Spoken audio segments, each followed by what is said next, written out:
Maybe you have a dream. Maybe you have a dream to have your very own lakefront property. Depending on where you live in this country, it could be a camp, it could be a cabin, it could be a cottage, whatever you call it, wherever you live. In today's context, the purchase price is out of reach for a lot of people, but there are different options. And we're going to talk about one of those options today.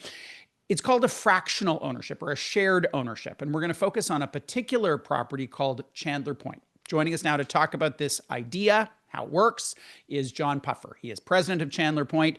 And I don't know, you look like you're in some cottagey type place. Are you at the cottage currently? I am. Nice, nice. And this is in Ontario. Whereabouts in Ontario is it? Halliburton. Beautiful part of the world. So tell us first, what is Chandler Point? What does this idea even mean?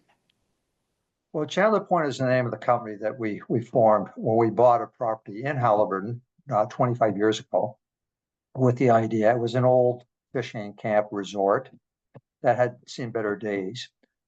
But our thought is we could build cottages that were purposely built to house families and then sell them in timeshares to people who couldn't justify 100% ownership, whether it be financially or time-wise or both. And that really was something that I'm a skier, and years ago when I was skiing out west, I saw quarter shares and ski country, and I said, boy, this would really make sense with cottage country. What it connotes for some people is the idea of a timeshare. And if you've been to any leisure community, like you're in the South somewhere, they are selling you these timeshare units. What you're talking about is quite a different model. Tell us about the key. I mean, what's similar is you own a piece of the property, but there are a lot of differences. What are the key differences?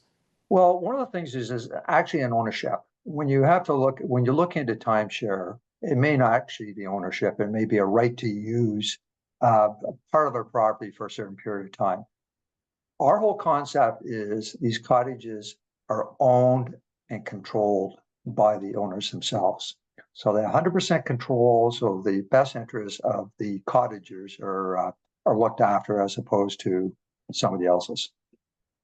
What's the purchase price? How much are we talking about here? I mean, I know that if you were to buy a cottage outright, again, depending on where you live, it could be 500 grand, it could be $5 million. What's a share, and what do you get for that share at Chandler Point? So originally we started selling them at about $30,000. The market right now for the same product is about 75 to 80, and into the low 100,000s, because we've actually built 5 different projects. The first one was called Chandler Point, hence the name of the company, Chandler Point.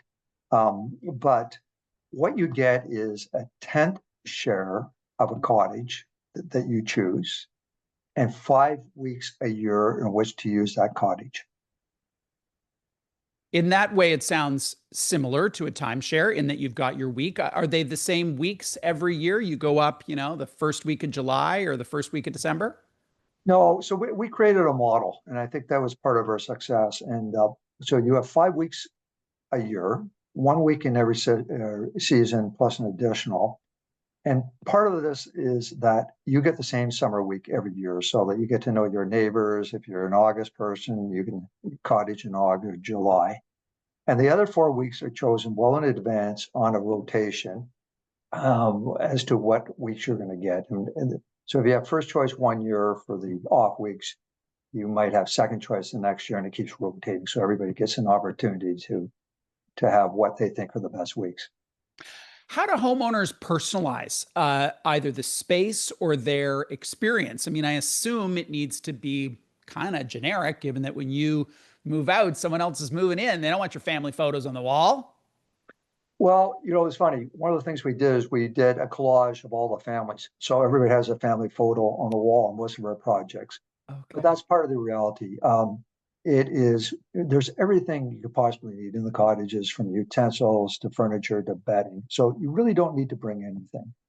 And there is an understanding that, you are sharing it like you would if you were sharing it with your brother or sister or a relative, that you don't do things until everybody agrees. So well laid out in about a 50-page document what you can and cannot do, but really expect to move into the cottage. And unless you can get all your cottage owners to vouch for a change, and it's not going to happen. So it's simple. The other thing is that every property has a manager. So you're not discussing rules or enforcing rules with each other. It goes through a manager. So it makes it a little easier. I can imagine that's easier. I love my siblings. I don't know if I could own a cottage with them because we're strong personalities over here. What are some of the conflicts that can arise? I mean, it can't be conflict free.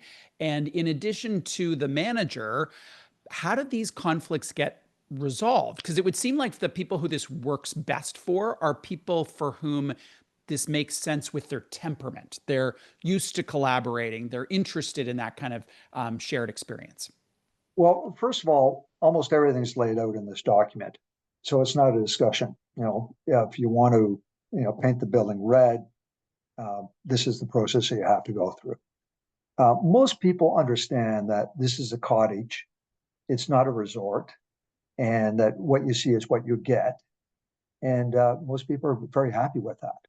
And if they're not, then there's a mechanism, but it's very clear as to what people can and cannot do. Tell me more about the conflict resolution mechanism. And I say that as someone, we have a little cottage. There's a cottage association. The first time I showed up at that meeting, it was like an episode of Jerry Springer. Like it was Right. just Right. bananas, the kind of things that people brought to that meeting and the level of emotion, similar to condo boards that I've heard about. You seem like a calm, measured person. It would seem logical that sometimes these discussions get elevated. That's been the greatest things the last 25 years is that it really has worked so well. There have been issues, but not major issues. There's an annual meeting, and everybody gets an opportunity to express their views. And with a elected board, there are about 5 people. There have never been any serious consequences or really serious issues. There have been lots of discussions. For the most part, most people just enjoy their cottage. That's one of the reasons they bought it, is they don't want to have to deal with things. So A very hot topic on a lot of lakes these days is the use of those cottages by Airbnbers and the noise and the volume and all those sorts of things. Um, Homeowners are allowed to rent their places in your development. How does that work, and how do you ensure that those problematic behaviors are not something that happens on the lake? yeah, so again, this is something we've really laid out in the documents. The cottage owners agreement, everybody signs that. Everybody knows that the occupancy limit, and this is one of the biggest problems with Airbnb and cottage rentals is, a 4-bedroom cottage and 30 people show up. So there are occupancy limits, plus the fact that on either side of the cottage, and our cottages are really spread out, so there's a lot of privacy, but other owners are monitoring what's going on. So that really has not been an issue with us. If something were to occur, they would just call the property manager. Is that how that works? Yes, they could do that, but again, one of the nice things about it is if you rent out your cottage, which you have the right to do, you are 100% responsible for it. And there are fines. There are fines such as if somebody smokes in a cottage and they're not permitted to smoke in the cottage, there can be $1,000 fine. There's Wow. occupancy limits. So again, this is all laid out. It's not something that the owners have to discuss. It's in black and white, and we really haven't had a whole lot of issues over the Mm. last 25 years. How do fees work? It's not nothing to maintain a cottage. Can be expensive. So, in addition to ownership, I assume there's some sort of monthly fee. What is it, ballpark, and what does it cover? So ballpark, it's in the high 300 or 3,000 per annum, but it covers everything. So and one of the things that has made this successful is that everybody has a different cleaning standard. So part of the association responsibility is to have cleaners clean the cottages in between one owner and another. So it includes that, property taxes, a large reserve for replacement, because like home ownership or cottage ownership, it's not the electrical bills that kill you. It's the replacing the roof, replacing the dock down the road. So that includes everything: electricity, utilities, management, annual Wi-Fi? meetings. Wi-Fi, of course. In 2020, in the late 2020s, we need Wi-Fi always, even at Everybody the needs cottage. We need. Wi-Fi. Our first project, wasn't even a concern. Now every cottage has to have it Yeah, because the reality is there's a lot of people doing the Thursday to Monday thing, sure. and they're working during the week, and they have to stay in touch. Does the company operate as a for-profit model? No, so that's one of the things that we've done, and that's quite common with timeshare. So once we have built a cottage community, we assist with the formation of the board and we turn it over. And so there is no profit motive for the developer builder. It's like it works the same way as a condo or a co-op. Gotcha. Gotcha. This is not something that would be seen as, this is not a flip opportunity for someone who wants to make a quick buck. What's your average hold for families? And that may be hard to say, but I'd love your perspective on that. And second, how do they put that share on the market? How do you even price what that is worth? Right. So the turnover is about 5% per annum based on the fact that the average person keeps them for 20 years, and it's all over the map. Our original hope was that, and this happens in a lot of cases where the cottage is passed on to the next generation because it's all about family.